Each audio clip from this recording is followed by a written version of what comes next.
नमस्कार। आज अपने कक्षा 10 की सामाजिक अध्ययन के छठे अध्याय केंद्र सरकार, उसमें जो अपने कल टॉपिक चल रहा था राष्ट्रपति और उसके जो है प्रकार से कुछ कार्य, उन्हीं के बारे में जो है अपने आज चर्चा आगे बढ़ाएंगे। तो कल जहां आपने खत्म किया था उसके आगे जो है अपने शुरू करेंगे। कल अपने यहाँ तक पढ़ लिया था, यानी राष्ट्रपति की जो एक प्रकार से क्या है योग्यताएं हैं पद के लिए, तो वो जो है प्रकार से अपने पढ़ ली थी। आज अपने जो है अनुच्छेद 59, 60 और 61 के बारे में जो है अपने अध्ययन करेंगे। उसके अलावा जो बच्चे हुए जो उसके अन्य पार्ट्स हैं उसके बारे में जो है पता करेंगे आज। तो शुरू करते हैं आज का टॉपिक। बात आती है शर्त की, अर्थात राष्ट्रपति की जो है प्रकार से पद के लिए क्या शर्तें हैं जी। योग्यता अलग है, शर्त अलग है। योग्यता का मतलब ये है कि राष्ट्रपति कौन व्यक्ति बन सकता है, तो वो एक प्रकार से उसकी योग्यता हो जाए। जैसे मान लो 35 वर्ष की आयु होनी चाहिए, भारत का नागरिक होना चाहिए, दिवालिया या पागल नहीं होना चाहिए, लोकसभा का सदस्य बनने की योग्यता रखता हो, ऐसे व्यक्ति को अपने जो है क्या बना सकते हैं, राष्ट्रपति बना सकते हैं। लेकिन उसके लिए कुछ एक शर्तें हैं, जैसे वो कुछ और भी कंडीशंस पूरी करेगा, और वो कौन कौन सी हैं। तो उनमें सबसे पहली बात तो ये याद रखनी है, उन शर्तों में महत्वपूर्ण बात आती है प्रस्तावक होने बहुत जरूरी है। अर्थात राष्ट्रपति वो व्यक्ति बन सकता है जिसके लिए प्रस्तावक, अर्थात जिसको लोकसभा या राज्यसभा के एमपी को देते हैं। लोकसभा और राज्यसभा के एमपी को ही क्या बोला जाता है, प्रस्तावक कहा जाता है। और इन एमपी की जो संख्या है, प्रस्तावक की संख्या,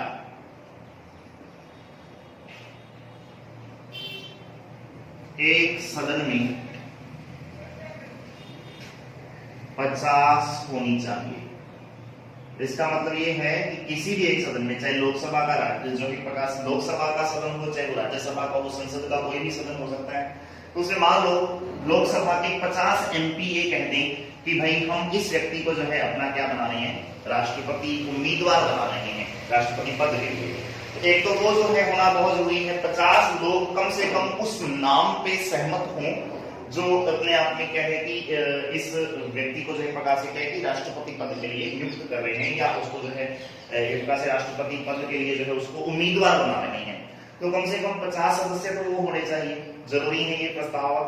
और उसी के साथ साथ जो है अन्य सदन के, अर्थात दूसरा जो सदन है, तो दूसरे सदन के अनुमोदक, अर्थात जो दूसरे सदन का एमपी होंगे, अनुमोदक की संख्या दूसरे सदन में, दूसरे सदन में एक सदन वाले तो प्रस्तावक हो गए, और उसके अलावा तो दूसरा सदन होगा, दूसरे सदन में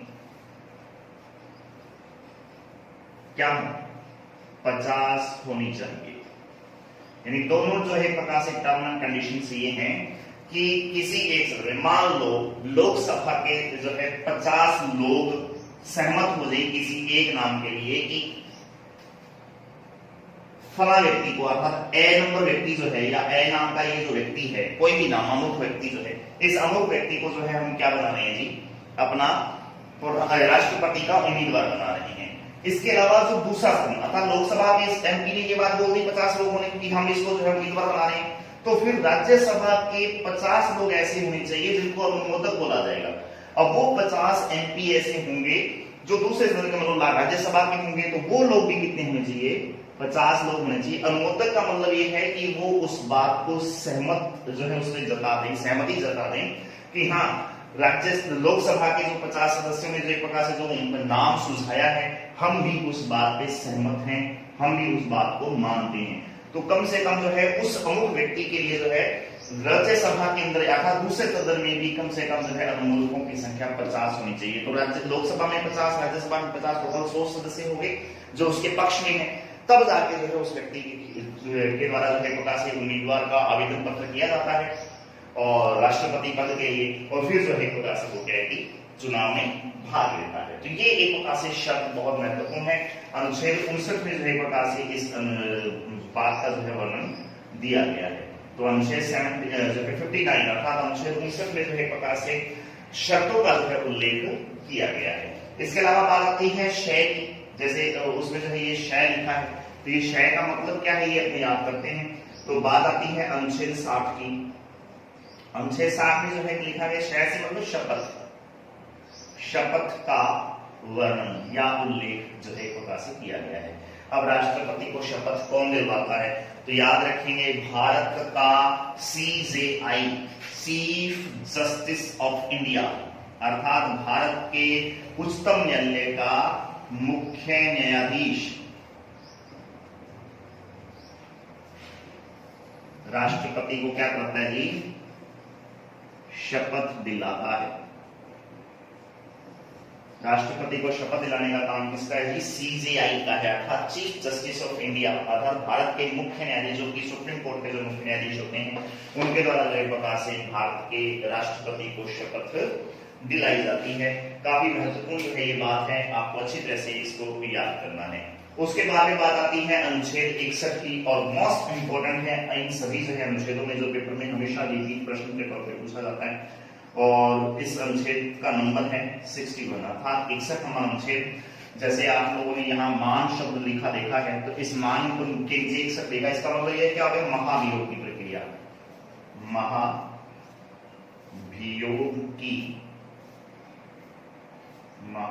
की प्रक्रिया। महाभियोग की प्रक्रिया है क्या चीज, ये समझना है। जब मान लो राष्ट्रपति संविधान सम्मत कार्य नहीं करे और संविधान के किसी अनुवाद का या संविधान के किसी भाग का उल्लंघन कर दे, उस दौरान जो है राष्ट्रपति को जो है पद से हटाने की प्रक्रिया जो है वो शुरू हो जाएगी, और राष्ट्रपति को पद से हटाने की प्रक्रिया को महाभियोग की प्रक्रिया कहा जाता है। अब ये महाभियोग की प्रक्रिया किस तरीके से जो है प्रकार से लागू होगी? तो एक तो याद रखिए कब लागू होगी है? तो संविधान का उल्लंघन करने पर ही, अर्थात राष्ट्रपति जब क्या कर दे जी? संविधान का उल्लंघन करने पर ही प्रक्रिया लागू होती है। यानी और कोई ऐसा जो है एक प्रकार से कंडीशन नहीं है कि महाभियोग की प्रक्रिया द्वारा जो है राष्ट्रपति को पद से हटाया जा सके। केवल एक बात कि संविधान का वो क्या कर दे? उल्लंघन कर दे, संविधान की किसी बात का या किसी भाग का उल्लंघन कर दे, तब जाके जो है राष्ट्रपति के खिलाफ महाभियोग की प्रक्रिया शुरू होती है, पारित नहीं शुरू होती है। अब महाभियोग का जो प्रस्ताव है वो संसद के कम से कम, महाभियोग प्रस्ताव जो है, पूरी बात ये है कि महाभियोग प्रस्ताव संसद के किसी भी सदन का मतलब चाहे लोकसभा हो चाहे राज्यसभा हो, में 1/4 बहुमत से आना अनिवार्य है। पहली शर्त ये है कि संसद के किसी भी सदन में कम से कम 1/4 सदस्य सहमत हो जाएं कि भाई राष्ट्रपति ने संविधान का उल्लंघन कर दिया है, इस वजह से उसके खिलाफ महाभियोग प्रस्ताव लाया जा रहा है। कम से कम 1/4 सदस्य तो जो है इस बात के लिए जो है सहमत हो जाए, चाहे वो राज्यसभा में पहले आए चाहे वो जो है लोकसभा में पहले आए। तो पहली शर्त ये है कि कम से कम जो है 1/4 बहुमत की आवश्यकता होती है महाभियोग का प्रस्ताव लाने के लिए, उस प्रक्रिया को शुरू करने के लिए जो है एक प्रकार से ये होना जरूरी है। अब इसके लिए भी जो है खास एक बात है कि कम से कम जो है महाभियोग की प्रक्रिया लागू करने के लिए राष्ट्रपति को 14 दिन पहले लिखित सूचना देनी होगी। लिखित सूचना देना अनिवार्य है। अब ये भी बहुत महत्वपूर्ण बात होगी कि 14 दिन पहले जो है उसको लिखित सूचना देनी पड़ेगी कि आपके खिलाफ महाभियोग का जो है प्रस्ताव आ गया है और अब महाभियोग की प्रक्रिया आपके खिलाफ आपको पद से हटाने के लिए जो है शुरू कर दी जाएगी। क्यों? क्योंकि आपने संविधान का उल्लंघन कर दिया है और 1/4 सदस्य इस संविधान का उल्लंघन करने के लिए जो है महाभियोग प्रस्ताव लेकर आएंगे। 14 दिन पहले जो है उस व्यक्ति को महाभियोग प्रस्ताव लाने से पहले जो है क्या किया जाएगा जी? लिखित सूचना उसको देनी होगी। तो ये एक प्रकार से पहली प्रक्रिया है, इसको पूरा करना बहुत जरूरी है। अब इसे पारित करने के लिए, अब ये जो मान लो महाभियोग प्रक्रिया पूरी होगी, प्रस्ताव पूरा हो गया, महाभियोग का प्रस्ताव आ गया। अब इस प्रस्ताव को पारित करने के लिए जो है बहुत महत्वपूर्ण जो है एक प्रकार से कार्य करना पड़ता है। पारित करने के लिए दोनों सदनों में,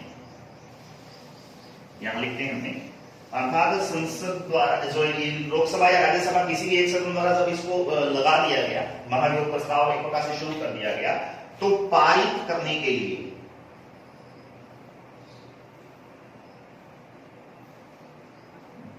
दोनों सदनों में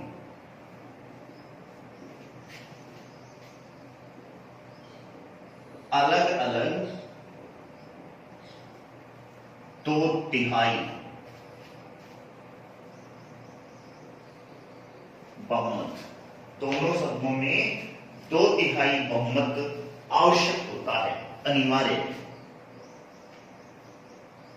अब इसका मतलब ये हो गया कि प्रस्ताव आया पहले 1/4 सदस्यों द्वारा 14 दिन पहले लिखित सूचना के आधार पर, अब वो उसको प्रस्ताव को पारित करने की शुरुआत होगी। तो पारित कैसे होगा, तो कम से कम जो है दोनों सदनों में, अर्थात लोकसभा में अलग से और राज्यसभा में भी अलग से कम 2/3 बहुमत होना उस प्रस्ताव के पक्ष में, कि जो प्रस्ताव आया है महाभियोग का, इस प्रस्ताव के पक्ष में 2/3 बहुमत होना बहुत जरूरी है। अर्थात राष्ट्रपति ने उल्लंघन कर दिया और उसको हटाने की प्रक्रिया है, तो हटाने की प्रक्रिया में शामिल होने वाले सदस्यों की जो संख्या है वो कम से कम 2/3 बहुमत होनी चाहिए। हटाने वाले सदस्यों की अलग अलग सदनों में, लोकसभा में भी और राज्यसभा में भी, ये बहुत महत्वपूर्ण है। ये पार्ट जो है पूरा करना जो है प्रकार से बहुत मुश्किल है एक प्रकार से, इसलिए भारत का संविधान कठोर माना जाता है। अब ये प्रक्रिया जो है प्रकार से होना अनिवार्य है। अब राष्ट्रपति स्वयं उपस्थित होकर या फिर अपने किसी निजी प्रतिनिधि को भेजकर अपना स्पष्टीकरण देता है, या तो राष्ट्रपति खुद जो है प्रकार से कहे कि इस महाभियोग प्रक्रिया के दौरान उपस्थित होगा संसद में और सबके सामने जो है अपनी जो है बात रखेगा कि क्यों ऐसा मुझसे हो गया, ये कि संविधान का उल्लंघन हुआ, या अपनी सफाई देगा, या फिर अपने किसी उम्मीदवार को, अपने किसी प्रतिनिधि को, अपने द्वारा ही जो भेजा गया प्रतिनिधि है उसको जो है प्रकार से कहे कि अपने पास भेजेगा, सॉरी संसद के पास भेजेगा और संसद का जो है प्रकार से वो अपना स्पष्टीकरण जो है वो स्पष्ट करवाएगा। तो ये एक प्रक्रिया है जिसको महाभियोग प्रक्रिया कहा जाता है। राष्ट्रपति को पद से हटाने की एक प्रकार से ये प्रक्रिया है। अब एक खास बात याद रखेंगे, अब तक अभी तक भारत के किसी भी राष्ट्रपति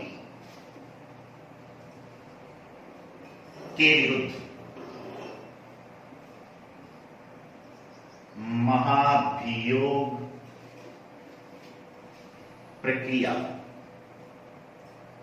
लागू नहीं हुई है। ये भी बहुत महत्वपूर्ण बात हो गई है। अर्थात इसका मतलब ये होगा कि हमने अब तक जितने भी राष्ट्रपतियों को जो है चुना है अप्रत्यक्ष मतदान प्रणाली द्वारा, वो राष्ट्रपति सारे के सारे जो है बहुत महत्वपूर्ण जो है एक प्रकार से पदाधिकारी रहे हैं और इतने महान नेता रहे हैं कि उन लोगों को अभी तक किसी भी जो है आधार पर महाभियोग प्रक्रिया उसके ऊपर लागू नहीं हुई। अर्थात वो इतने सुलझे हुए और इतने जो है प्रकार से कर्मठ जो है राजनीतिक के लोग होते हैं जिन्होंने संविधान का उल्लंघन कभी किया ही नहीं है। इस वजह से इनके खिलाफ जो है कभी भी महाभियोग की प्रक्रिया जो है वो लागू आज तक नहीं हुई है। डॉक्टर रामनाथ कोविंद जो है प्रकार से जो वर्तमान में राष्ट्रपति हैं भारत के 14वें राष्ट्रपति, इससे पहले 13 अन्य राष्ट्रपति हो चुके हैं, किसी के खिलाफ भी महाभियोग की प्रक्रिया जो है वो शुरू नहीं हुई है, जो अपने आप में दिखाता है कि भारत में राष्ट्रपति का पद कितना गरिमापूर्ण जो है प्रकार से पद रहा है और ऐसे पद पर जो है किसी गरिमापूर्ण व्यक्ति को भी नियुक्त किया जाता है या चुना जाता है। उसके बारे में बात आती है अनुच्छेद जो है 62 की, हालांकि ये अपने सूत्र के अनुसार पूरे हो चुके हैं। इसके अलावा जो है अन्य जो है अनुच्छेदों में जो है राष्ट्रपति के क्या क्या महत्वपूर्ण कार्य हैं उनके बारे में जो है बात करते हैं। महाभियोग की प्रक्रिया को आप अच्छी तरह से याद कर लेंगे, पेपर में हमेशा पूछा जाता है। इसके अलावा जो बात करेंगे अनुच्छेद 62 की, तो अनुच्छेद जो है 62 में क्या खास बातें हैं उसके बारे में अपनी बात करते हैं। एक तो याद रखेंगे अनुच्छेद 62 में ये कहा गया कि राष्ट्रपति की मृत्यु राष्ट्रपति द्वारा त्याग पत्र दे दिया जाए या महाभियोग द्वारा उसको पद से हटा दिया जाए। यानी जब राष्ट्रपति की मृत्यु हो जाए, राष्ट्रपति ने अपने आप जो है किसी कारण से त्याग पत्र दे दिया हो या फिर राष्ट्रपति पर महाभियोग द्वारा हटा दिया गया हो, पदच्युत कर दिया गया हो, तो उपराष्ट्रपति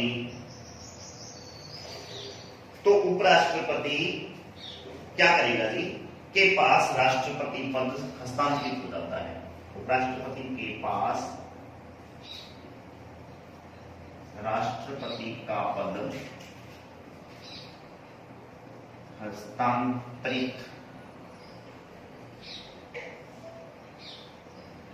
हो जाएगा। उपराष्ट्रपति के पास जो है एक प्रकार से क्या होगा जी, ये हस्तांतरित हो जाएगा एक प्रकार से राष्ट्रपति का जो पद है, क्योंकि राष्ट्रपति का पद जो है वो राजा का पद है और राजा का पद जो है सिंहासन कभी खाली नहीं हो सकता। इसलिए यदि राष्ट्रपति की मान लो पद पर रहते हुए मृत्यु हो जाए, ऐसा कई बार हुआ भी है, त्याग पत्र उसने दे दिया हो किसी भी कारणवश जो अभी तक नहीं हुआ है, महाभियोग की प्रक्रिया अभी तक लागू नहीं हुई है, तो मान लो हो जाए, पदच्युत हो जाए, त्याग पत्र दे दिया हो, मृत्यु हो जाए, किसी भी कारणवश यदि उसका पद खाली होता है, तो फिर उपराष्ट्रपति जो है के पास राष्ट्रपति की सारी शक्तियां आ जाएंगी। उपराष्ट्रपति फिर राष्ट्रपति के जो है प्रकार से पद पर रहते हुए कार्य करना शुरू कर देगा और उपराष्ट्रपति का पद जो है प्रकार से 6 महीने के लिए खाली रहेगा और 6 महीने बाद उपराष्ट्रपति पद जो है वो चुन लिया जाएगा। तो ये एक प्रकार से प्रक्रिया जो है वो होती है। उसके अलावा जो है बात आती है राष्ट्रपति के जो है प्रकार से कुछ शक्तियां और कुछ कार्यों की। अब राष्ट्रपति के क्या क्या अधिकार हैं, तो राष्ट्रपति की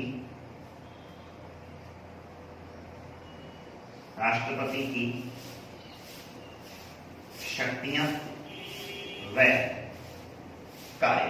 अब उसके मुख्य मुख्य शक्तियां और मुख्य मुख्य कार्य हैं जो संविधान सम्मत जो है उसको अलग अलग कार्यों में जो है उसको करना पड़ता है। कौन कौन सी हैं, तो अलग अलग अनुच्छेदों के बारे में अपने यहाँ पे चर्चा करेंगे जो मुख्य मुख्य हैं एक प्रकार से राष्ट्रपति के पद के लिए। तो अनुच्छेद सबसे पहले 85 अनुच्छेद 85 के बारे में जो अपनी बात करते हैं, क्या है ये, तो इसे देखेंगे नई लोकसभा के गठन की घोषणा करता है। राष्ट्रपति क्या करता है जी, नई लोकसभा के गठन की घोषणा करता है। नंबर 1 पे ये काम करेगा वो। अनुच्छेद 85 के अनुसार राष्ट्रपति द्वारा लोकसभा में बहुमत दल के नेता को सरकार बनाने के लिए आमंत्रित करेगा, नई लोकसभा के गठन की घोषणा करता है। और बहुत महत्वपूर्ण जो है कार्य इसी के अंतर्गत आएगा, प्रधानमंत्री व मंत्रिपरिषद, प्रधानमंत्री व मंत्रिपरिषद की नियुक्ति करता है। यह बहुत महत्वपूर्ण बात है कि प्रधानमंत्री और मंत्रिपरिषद की नियुक्ति करेगा। नियुक्ति होती है प्रधानमंत्री की, याद रखेंगे। नियुक्ति क्यों होती है, क्योंकि चुन तो उसमें उसको जनता ने प्रत्यक्ष वोट देकर चुनी ली है एक प्रकार से। लोकसभा का एक प्रकार से यदि वो सदस्य है और के तौर पे जो है वो यदि उम्मीदवार के तौर पे खड़ा हुआ है, तो उसको प्रत्यक्ष रूप से राज्यसभा के लिए है, प्रत्यक्ष रूप से उसको जनता ने चुन लिया है, चुनाव उसका हो चुका है। अब वो बहुमत दल का नेता है, इसलिए बहुमत दल के नेता होने के नाते राष्ट्रपति उसको क्या करेगा जी, उसकी नियुक्ति करेगा, प्रधानमंत्री की भी और मंत्री परिषद की भी। इसके अलावा जो है खास बात यह है कि इसके अलावा जो उच्चतम न्यायालय के न्यायाधीश और उच्च न्यायालय के न्यायाधीशों की नियुक्ति भी राष्ट्रपति द्वारा की जाती है। तो अनुच्छेद याद रखने हैं आपको इनके लिए, अनुच्छेद 111 व अनुच्छेद 222, 111, 222, ये अनुच्छेद है 2, जिसमें वो क्या करेगा, उच्चतम न्यायालय व उच्च न्यायालय के न्यायाधीशों की नियुक्ति करता है। ये सामान्य कार्य है उसके। उच्चतम न्यायालय के न्यायाधीशों की नियुक्ति करने का जो अनुच्छेद है वो है 111 के अनुसार, और उच्च न्यायालय के जो न्यायाधीशों की नियुक्ति करने का जो अनुच्छेद है वो है 222। 111 अनुच्छेद के तहत उच्चतम न्यायालय और 222 अनुच्छेद के तहत जो है वो उच्च न्यायालय के न्यायाधीशों को नियुक्त करने का कार्य भी राष्ट्रपति द्वारा किया जाता है। ये 2 अनुच्छेद और बहुत महत्वपूर्ण हैं जिनको आपने याद रखना है। मोस्ट इंपोर्टेंट जो है अनुच्छेद आता है अनुच्छेद 108। अनुच्छेद 108 के तहत जो राष्ट्रपति क्या करेगा, काफी महत्वपूर्ण बात है यहाँ पर, याद रखें कि किसी भी साधारण विधेयक पर, याद रखना है तो साधारण विधेयक होना चाहिए, यानी धन विधेयक लिखित विधेयक नहीं होना चाहिए, किसी भी साधारण विधेयक पर संसद के दोनों सदनों में मतभेद होने पर राष्ट्रपति द्वारा संयुक्त अधिवेशन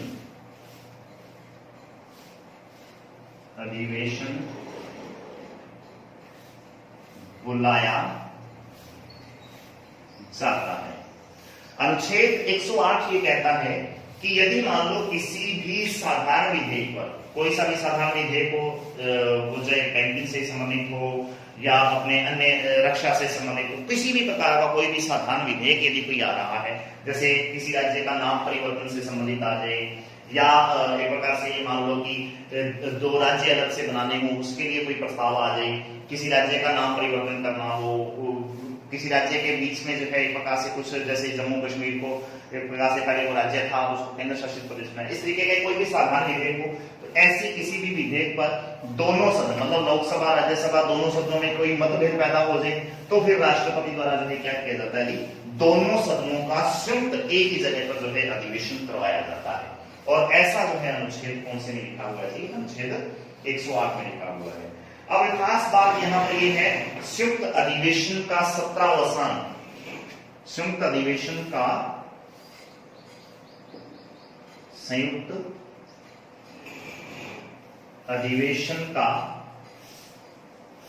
सत्रावसान का मतलब होता है कि सत्र को भंग करना, एक प्रकार से जो सत्र चल रहा है संयुक्त अधिवेशन उसको भंग करना अपने आप में।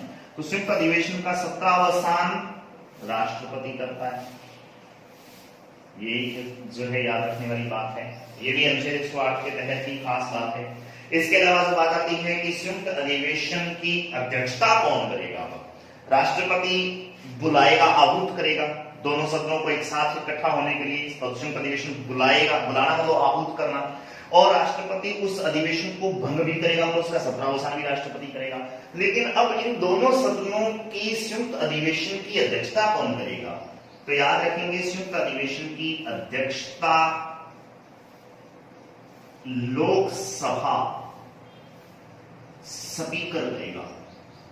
लोकसभा स्पीकर, जिसको आप लोकसभा अध्यक्ष के नाम से जानते हैं, वो लोकसभा स्पीकर द्वारा जो है संयुक्त अधिवेशन की अध्यक्षता की जाती है। बहुत ही महत्वपूर्ण जो है बात है, ये याद रखेंगे।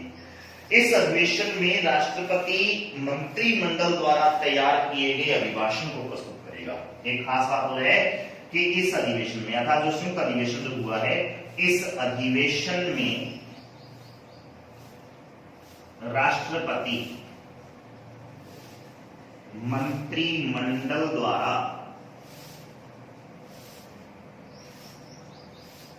तैयार किया गया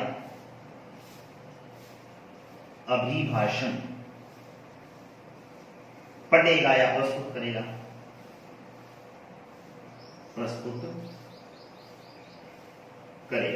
ये और एक जो है खास बात है। तो अनुच्छेद 108 ये बताता है कि किसी भी साधारण विधेयक पर दोनों सदनों में, लोकसभा से राज्यसभा में यदि कोई मतभेद हो जाए तो फिर राष्ट्रपति संयुक्त अधिवेशन बुलाएगा। ये खास बातें रखनी है। इस संयुक्त अधिवेशन को भंग करने का काम, अर्थात सत्रावसान करने का काम भी राष्ट्रपति का है। अलग बात यह है कि इस संयुक्त अधिवेशन की अध्यक्षता कौन करेगा, तो फिर लोकसभा स्पीकर अर्थात लोकसभा अध्यक्ष जो है वो एक प्रकार से इसकी अध्यक्षता करता है। इस अधिवेशन में राष्ट्रपति क्या करेगा, मंत्रिमंडल द्वारा बनाया गया एक भाषण यानी तैयार किया गया एक अभिभाषण, जिसको अपने बोल देंगे, वो पढ़ेगा, यानी वो एक प्रकार से सबके सामने प्रस्तुत करेगा। ठीक है, ये एक प्रकार से अनुच्छेद 108 के तहत बहुत महत्वपूर्ण बातें हैं, आप अच्छी तरह से याद करेंगे। तो इसके बचे हुए कुछ राष्ट्रपति के जो अनुच्छेद हैं काफी महत्वपूर्ण हो जाते हैं। उन अनुच्छेदों का जो है अपने वर्णन जो है नेक्स्ट वीडियो में जो है हम करेंगे। और काफी महत्वपूर्ण जो है एक प्रकार से अनुच्छेद बाकी हैं। राष्ट्रपति की अभी साधारण शक्तियां और साधारण कार्य चल रहे हैं, उसके बाद में उसकी क्षमादान की शक्तियां आएंगी, फिर उसके एक प्रकार से आपातकालीन शक्तियां आएंगी जो कक्षा 10 और कक्षा 12 पॉलिटिकल साइंस दोनों के लिए जो है मोस्ट इंपोर्टेंट जो प्रकार से पार्ट्स हैं। तो उसकी जो संकटकालीन शक्तियां जो हैं इन सब के बारे में जो है बारी बारी से अपने अध्ययन करेंगे।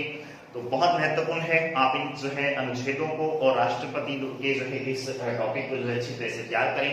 कक्षा 10 और कक्षा 12 पॉलिटिकल साइंस दोनों के लिए जो है काफी महत्वपूर्ण ये टॉपिक है।